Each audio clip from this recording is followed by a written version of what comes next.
Hello people, I am Sky Demolisher and welcome back for another From the Collection Fridays, a series where I take things from my collection and show it to you, my viewers. And this week it is my Transformers Primus. I think this came out from the Cybertron TV series. I'm pretty sure that's it. I'm sure that's it because it's... Although they weren't linked in Japan, in like the Western world, I think it went Armada, Energon, and then Cybertron. And I'm pretty sure this came out under the Cybertron line. Now, as far as I'm aware, there's two different versions of this that got released in the world. And this is the later version. The first one came with like a disembodied Unicron head. I don't have that one. And I actually own two of these. So this one is in planet mode and the one behind me that I'll bring on in a second is in the robot mode, and that's because I'm not going to waste time fiddling around showing you how it transforms, because it takes a little while. And you'll see up the top here, that is like the, I think it was a cyber planet lock. It's basically a necessary requirement for transforming this figure, unfortunately. If you don't have it, you can still do it. I think you need to use like a AAA battery or something similar.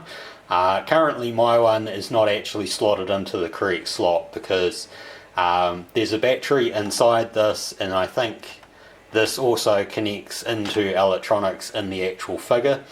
And I don't want the battery draining, so that's why I have it slightly off. But you can see the detail here if I zoom in. So basically you can see that he's got a massive cannon in one arm. There are cityscapes sculpted in. Hopefully this will focus enough. So in the top there, so you do actually see the massive cannons. You'll see all the cityscapes that are over it. I believe some of this was sculpted off the, I want to say IDW, but I don't think it's IDW. I think it was an earlier comics book company that did it. Basically designed Primus to look like this and named, you know, I think up the top is like Iacon City and down the bottom is like the Decepticon stronghold of Kaon. Used to be a prison complex. Of course, because of that era of toys, they came with like minicons and stuff. This guy didn't come with any minicons. Unicron came with a minicon, but my Unicron doesn't have that. I'm hoping to get another one. So there's minicon ports on this, most of which really don't do anything. And there is a Cyber Planet key that goes with this guy, but yeah, I don't keep it like on him sort of thing, and I don't see the point in having the key here for it anyway, because I don't have any of like the missiles or anything attached. They're still in the box. So that's the top part of it, and I zoom back down so you can see the bottom part. You'll see that there's a port there for well, it's part of the transformation and stuff, to be honest. But that key thing in the top goes there. So all around, this is what the planet mode of it looks like. And when I said that this key thing is actually like an integral part, it goes into this slot at the top. And then you use it to slide out. Now, I believe there was like a battleship mode or something, excuse me, for this guy. I have never used that mode personally. The guns pop out the side there, and he generally slides back together. Doesn't always slide back together properly, so you have to be kind of aware of the placement, particularly of this back part. So if I move it back around this way, then actually I think it was this way, and the guns will slide out.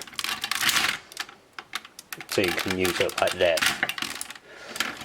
Slide your guns back in and mould it back together. So if I just hold it, see what I mean? There's a little LED up the top, so we want to cut that off. And there is a small speaker. I think the speaker's right here. Pretty sure that's its spot. So that's where most of the sounds and stuff came out of this guy. Now, when fully transformed in robot mode, I'm going to have to move my camera back because it's too big. So, zoom back in. That is what Primus's face looks like, plus the 2 shoulder missile cannons. You see beautiful sculpting all the way through it, like details and panel lines and all of that. So this thing is used on the sides of the legs here to turn these parts. It's also up here for his chest. That is how you help get the head up into place. And that. Now, if I had the key on me, I could pop out the cannons, but I don't really want to pop out the cannons anyway. You just pop a key in there. I believe any of the Cyberplanet keys from this thing will actually work. If you don't have a Cyberplanet key, but you want to trigger the abilities for this guy, just seeing if I've got one lying around. Hold up. If you don't have a Cyberplanet key and you want to trigger these things, somebody taught me that one of the ways to do that is to use a USB drive, because basically they're the same size. Of course, I'd be very careful doing it because you don't want to damage your USB. For the most part it shouldn't. So there is one of the popped up cannons. It pops out and up. So when you're putting it back, just pop it down and press that back in until it clicks. Actually, I think that's a fairly good angle for it. So you can see that he doesn't have an articulated hand for the twist, but he does have completely articulated fingers and a thumb. Now the thumb isn't the same as the Unicron's one, so it doesn't have the over thing, it's just sort of that, you know, straight over the top. It's not like you're really going to be playing with this guy, so you can have him doing sort of like an Iron Man repulsor blast if you want. So there's no articulation in this lower part, but there is articulation up here. So it spins around that part. You had ratchet joint there. This comes out, but of course once you get into this territory, you know, for the shoulder, it starts eating into it. Not that you're really going to be doing anything with it. Same thing for the other arm. He stands fairly well, and that's one of like the main bonuses of this guy. Of course he's got this sort of kibbly backpack, much like the most recent Unicron, but I would say on this guy it's a little less ugly. It sort of makes sense, and it gives him a nice sort of wing thing. The feet rattle out at the bottom.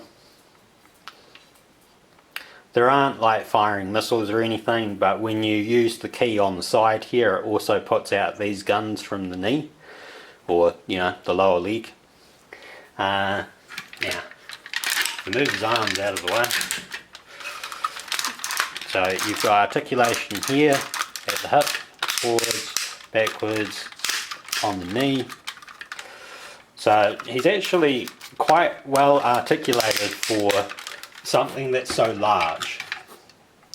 And he does stand particularly well for a relatively large Transformer. I believe at the time that this guy was released, he was sort of, I think, taller than the original G1 combiners, other than perhaps Predaking. And I think he comes up above the knee of the original G1 Fortress Maximus. So, you know, fairly large figure. I don't have a ruler here. But, yeah, he's sort of like a good foot and a half maybe.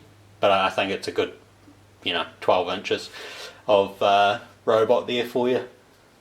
So he's a pretty cool figure. Of course, I've got the two because I want one in planet mode and I want one in robot mode. And this was the easiest way to do it. There was another guy on TFNZ that was selling his old one, but it didn't have the key or the lock. And that didn't bother me because I have a key and a lock, and neither of which are required for my one in robot mode. So it worked out really well. I just need to get a more complete Armada Unicron now so that I can have one in planet mode and one in robot mode, because my Unicron doesn't have the minicon, which means that there's sort of like an empty hole on the front. So I hope you've enjoyed this, and until next time, take care of yourselves. Bye.